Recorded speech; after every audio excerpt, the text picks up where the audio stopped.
98.1 Love music, love life. It's a beautiful feel-good Friday morning. You're tuned into the Smooth Breakfast. Ayokunmi here. Great to have you on for another amazing time on the radio. And of course, the final time this week. So it's almost that time for you to put your feet up and just enjoy a great weekend. But before you get to do that, you get to enjoy your time with me as much as I get to enjoy my time with you as well. But it's that time to talk about business on Business Express. It's a Tech Friday, so you know it's all about the tech space and everything in between. So, welcome to join us on the conversation. You can actually do that by sharing your thoughts with us on WhatsApp on 0809 444 0981 0809 444 0981. We're also streaming on YouTube, so you can find us at Smooth 981 FM Lagos. Smooth 981 FM Lagos. Those are the ways that you can be a part of the conversation this morning. So, joining me is Aniekan Etetim. He is an IT expert. It is a Tech Friday, so that's what it's all about. Good morning to you, Aniekan. Great to have you on Business Express. Yeah, good morning, Otis. Good to be here with you today. It's Ayo, actually. Oh, great. Sorry about that. Nah, it's okay. It's okay. So we're going to be talking about safety on the internet, social media specifically, and concerning children, where children are actually concerned. That is what we're going to be looking at. And it is off the back of a report that was written, that was done, where the NITDA were speaking or urging parents to play a proactive role in safeguarding their children as they navigate social media. The NITDA is the National Information Technology Development Agency. And they've been, talking and putting some very good information, very important information out there, really. And we all know how it is right now in this day and age where we need to be very careful on social media, especially where children are concerned. You have no idea the sort of people that are, prowling on social media. Now, according to Kashifu Inoue, the Director General of NITDA, some of the psychological risks the children could suffer from if they are irresponsible online are fear, low self-esteem, promiscuousness, violence, poor academic performance, among others. But those are some of the issues. Could you highlight a couple more, Aniekan, of some of these issues that children could face on social media today? Yeah, so for me, one that stands out is inappropriate content, right? And Right. how that could spiral out of control. Not a medical person, but recently I've seen a lot of studies around focus, attention, dopamine levels. And some of this content are detrimental. When children are exposed to things they shouldn't see at their age, they begin to focus on the wrong things. Down the line, it's not good for it to be important.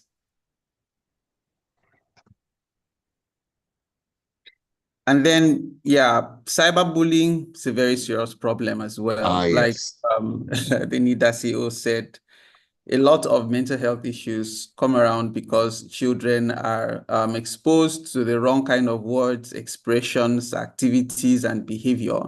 For those that do not become hugely affected by such activities, they learn and they become the ones to bully others. Certain things that are already abnormal just become abnormal Mm. because of exposure at the wrong time and at the wrong age. And this is not good for the society. This is not good for education, for learning. It's not good in any way for the family, especially, and even for who these children can become as they grow up and as they age. Right, right. I mean, you do make some very salient points there, and cyberbullying definitely, if it's not at the top of the list, it's definitely high up on that list of the issues that children face on social media. And the crazy thing is that it's not only children who are exposed to this, even adults get cyberbullied on social media. It's crazy the sort of things that we see nowadays. But the focus is on kids this morning, and I'm just wondering how can parents actually monitor their children's social media use?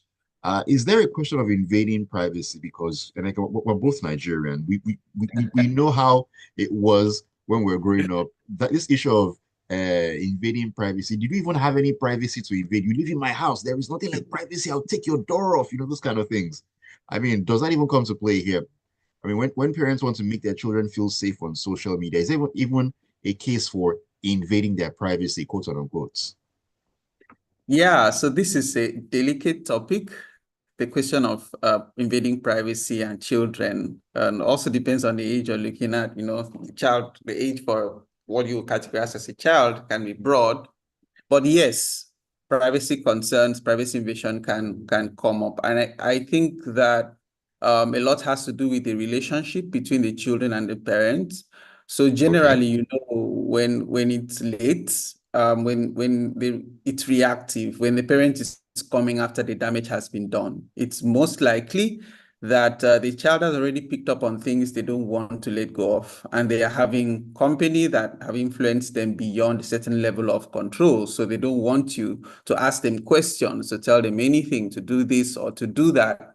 But Mm, starting at the right age and parents having the right understanding and having the right awareness, understanding the implications and impact these things can have, they can have control early enough to build the trust that is needed for them to control certain things, for them to guide.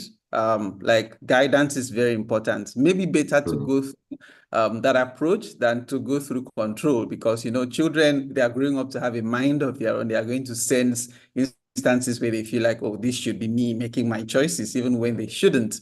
So I Mm, find that guidance early enough really helps. When they are gaining access to these platforms, you be the one to give them the right access at the right time, so they trust you, they know what to do with it, and you talk to them. You expose them to what is true about implications. You don't let them go and learn it from someone outside or somewhere else where they might not be told the truth.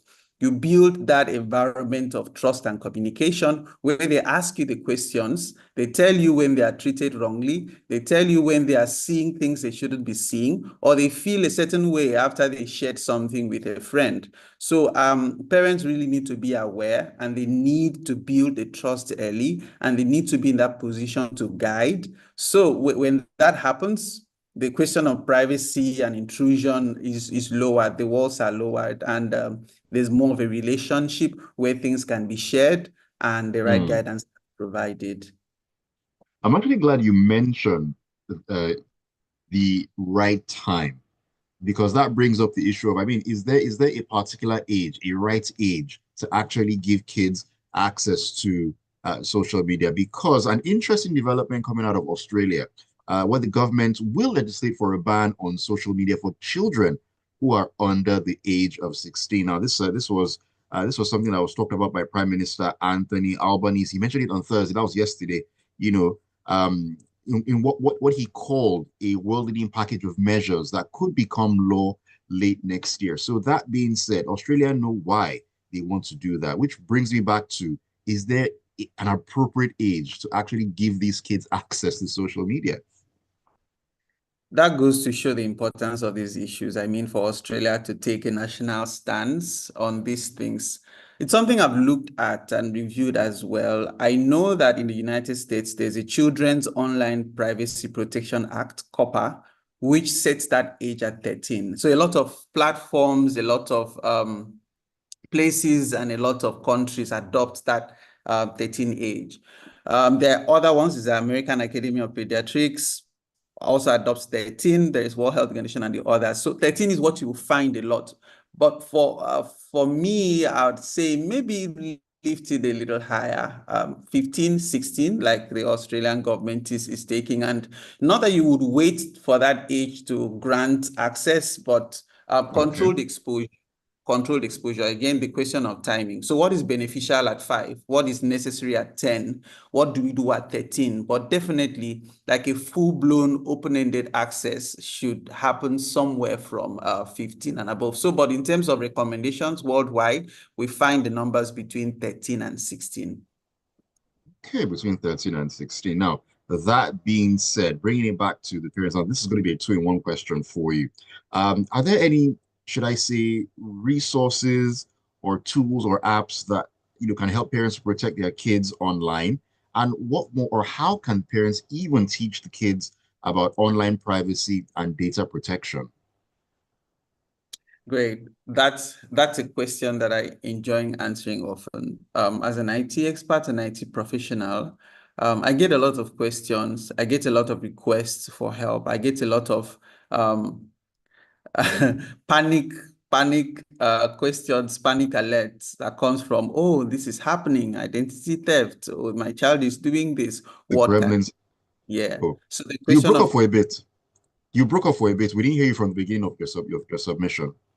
Oh, yeah. Okay. So I was saying that this question of tooling and how is very interesting for me because from the work I do daily for the past, say, 10 years, I get a lot of questions. It's most times when things have gotten out of hand, a lot Ah, of requests for help, a lot of emergency requests for assistance to resolve issues of identity theft, issues of cyberbullying, issues of fraud and cybercrime. So on tools, the first thing you need to look at is the settings option for these platforms and apps. So most platforms and apps, they can allow you put certain measures and controls and decide what is shared and what is not shared. That's where you want to start okay. from Okay.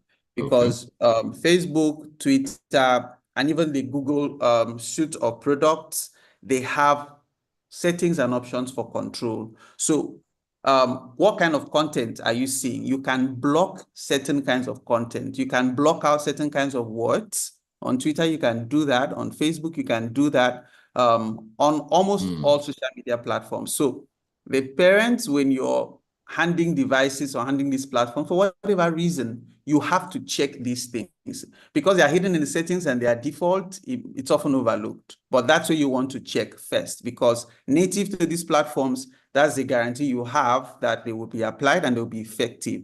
Others around like this, the Google family profile settings, where if you give Right. the child an email address, which is more of the unified digital identity to have profiles on this platform, you can monitor, you can see from your own side the platforms and the places a child is going to. So that way, Ah, you can okay. call in the child and say, what happened by 7 p.m. yesterday, and find ways to bring conversations around this, right? Right. And there are other third-party tools that can help you restrict time, can help you outrightly block. So you can set maybe 3 hours a day from this time to this time. These platforms can be accessed. But what I find is very important is if you, as a parent, are not the one who gave the child the phone or not, you don't have any control over where the internet access comes from. Your ability to do these things is lowered. So there is going to be a lot of conversation about what parents do and how they can do it. But I would say how to handle this is be the one to give the device, be the one to give the Hmm. internet access, be the one to support, listen, and give the help and assistance that is needed so you can have the proper standing and the proper positioning to make these Right. decisions and choices. If you don't, if a child needs access to maybe solve certain things in school or do certain things, and you know they need it, you ignore, or maybe you can't help them find a way to get it, even if you don't have to give outrightly, then they are going to look for it elsewhere, and you would have limited control on what they would do with it or how they would use it. All right. Absolutely fantastic. Thank you for the insight, Aniekan. We actually need to draw the curtain on the show this morning. I know that we can have this conversation for a lot longer than this, but you have shared a lot of great advice this morning, and it's very much appreciated. I've been talking to Aniekan Etetim. He is an IT expert. It's been a pleasure having you on the Tech Friday edition of Business Express. Thank you, Ayo. It was great being here. Look forward to another time we can talk about these issues a Most bit more. definitely. Before you go, Tyus says on WhatsApp that I like how Australia is planning to ban social media for minors under the age of 16 from next year. It's a welcome development that should be encouraged and shared. Cyberbullying is a real issue, and there's no strong measure to abate it. Well, it's something that is still rampant at the moment, and hopefully, as we get along and as things develop, there'll be more stringent laws and, should I say, consequences for that going forward. But hey, we need to call it a morning. Thank you so much once again. Have a great Friday and a great weekend. Great. Thanks, Ayo. All right. And thank you for being a part of Business Express and, of course, sending your messages in as well. Keep it tuned to the smooth breakfast, more great music. Feel Good Friday music is coming your way as we count down to Freshly Pressed at 7:30.